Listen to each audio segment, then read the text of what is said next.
پھر آگے محرمات کی تفصیل بتائی گئی، کون کون سی عورتیں حرام ہیں جن سے شادی نہیں کی جا سکتی۔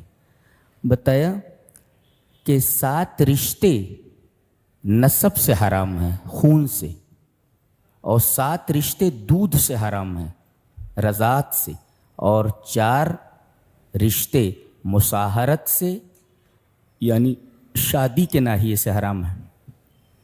کون کون ہے 7 بتایا گیا۔ حرمت علیکم امہاتکم تمہاری مائیں، وبناتکم تمہاری بیٹیاں، واخواتکم تمہاری بہنیں 3، وعماتکم تمہاری پھوپھیاں 4، وخالاتکم تمہاری خالائیں، وبنات الاخ بھائی کی بیٹیاں یعنی بھتیجیاں، وبنات الاخت اور بہن کی بیٹیاں یعنی بھانجیاں 7۔ اور پھر ان کے جو فروع ہیں، یعنی اب بھانجی حرام ہے تو اس کی بیٹی بھی حرام ہے، پھر اس کی بیٹی کی بیٹی حرام ہے، اس طریقے سے آگے تک چلتا چلا جائے گا الی الاعلی۔ جی تو یہ 7 ہو گیا۔ اور نسائی کی ایک روایت ہے، نبی کریم صلی اللہ علیہ وسلم نے ارشاد فرمایا یحرم من الرضاع ما یحرم من النسب، نسب سے جتنے رشتے حرام ہوتے ہیں دودھ سے بھی، رضاعت سے بھی وہ رشتے حرام ہو جاتے ہیں۔ جی جیسے کسی آدمی نے کسی عورت کا دودھ پی لیا تو بالکل نسب کی طرح 7 رشتے وہاں بھی حرام ہو جاتے ہیں، وہ ماں حرام ہو جاتی، وہ بہن حرام ہو جاتی، ساری چیزیں حرام ہو جاتی، اور 4 رشتے مصاہرت سے یعنی شادی سے حرام ہو جاتے، ساس، بہو، ربیبہ جمع بین الاختین، نہیں سمجھے؟ ساس تو ٹھیک ہے، وہ ساس سے نکاح کرنا حرام ہے۔ دوسرے بہو سے شادی نہیں کر سکتے آپ۔ نمبر 3 ربیبہ، ربیبہ کا مطلب یہ زید ہے اور یہ بیوی ہے،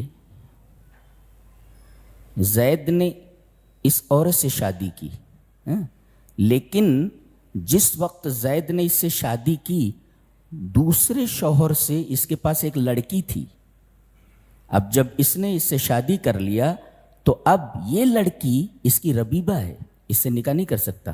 اگر کرنا ہو تو پہلے کر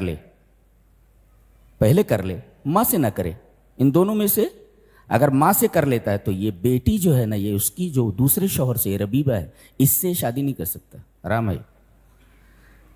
اور جمع بین الاختین 2 بہنوں کو ایک ساتھ نکاح میں نہیں رکھ سکتے، حرام ہے۔ تو 7 رشتے خون سے، نسب سے، اور جو نسب سے رشتے حرام ہوتے ہیں وہ رضاعت سے بھی، دودھ سے بھی حرام ہو جاتے ہیں۔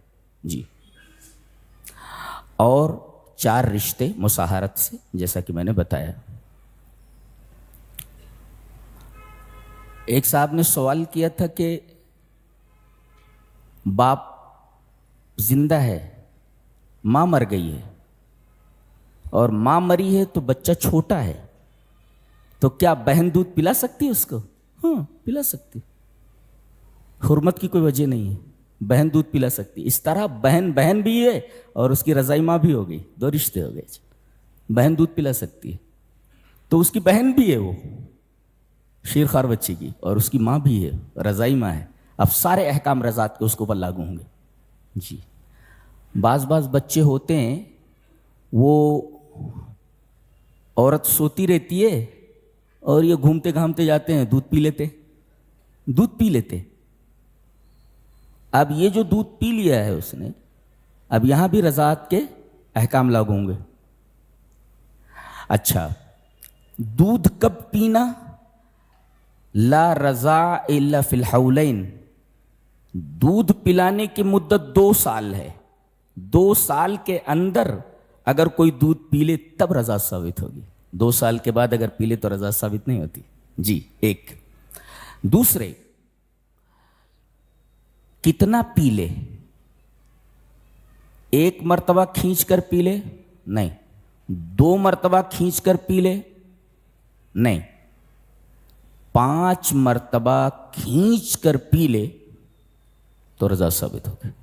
1-2 مرتبہ کھینچ کر پینے سے رضاعت ثابت نہیں ہوگی. 5 مرتبہ یعنی 5 رضاعات، 5 مرتبہ کھینچ کر پی لے تو وہ اس کی ماں ہو جائے گی. وہ 1-2 مرتبہ کھینچ کر پینے سے حرمت ثابت نہیں ہوتی، رضاعت ثابت نہیں ہوتی.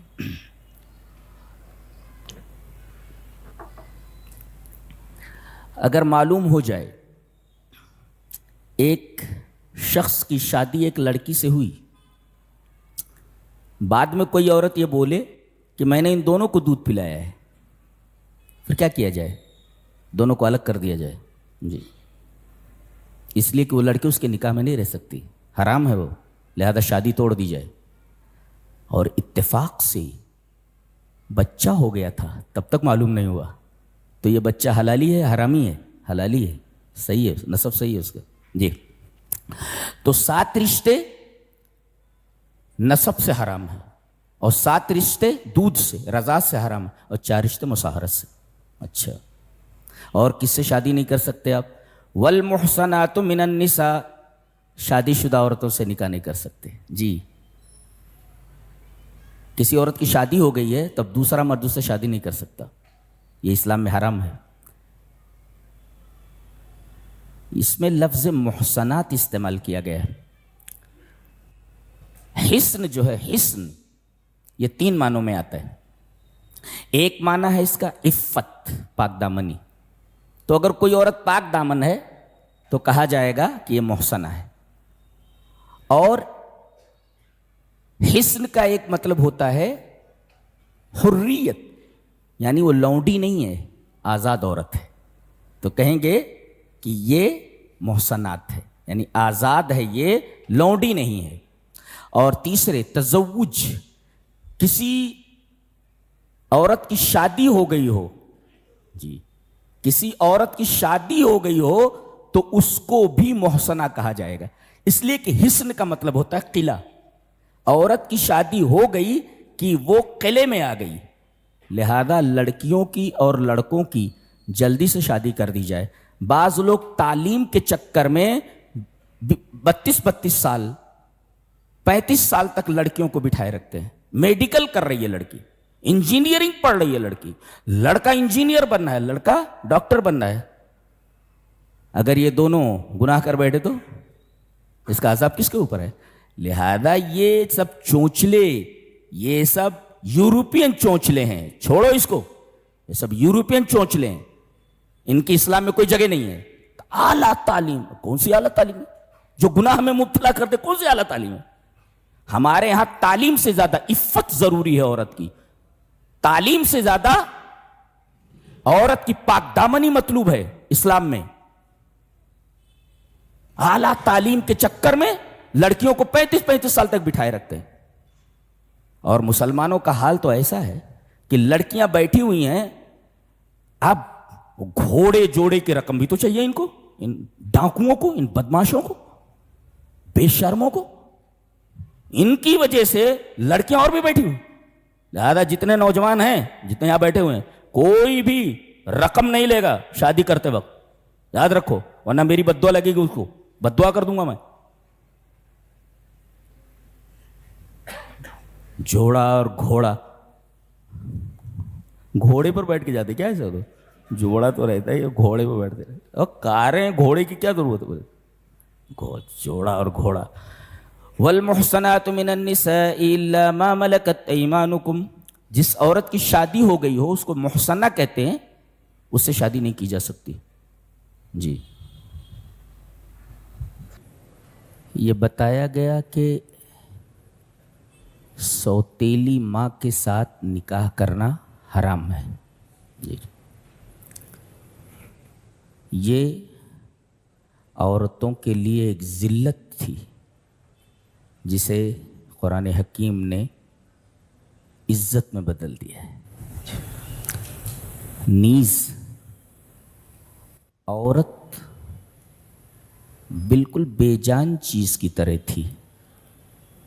جس طریقے سے مکان ہے، جائیداد ہے، روپیہ پیسہ ہے، وہ وراثت میں ملتا تھا لوگوں کو، تو عورت بھی ایک چیز ہی تھی، وہ بھی وراثت میں منتقل ہو جاتی تھی. منع کیا گیا. یہ قرآن حکیم نے عورت کو ایک ذلت سے نکال کر کے ایک اور عزت کا مقام عطا کیا ہے. اور یہ فرمایا کہ تم ایسا کیسے کر سکتے ہو؟ ذرا سوچو کہ تم مر گئے اور تمہاری کوئی بیوی ہے، تمہارا بیٹا اس عورت سے نکاح کر لے تو کتنی بری بات ہے یہ.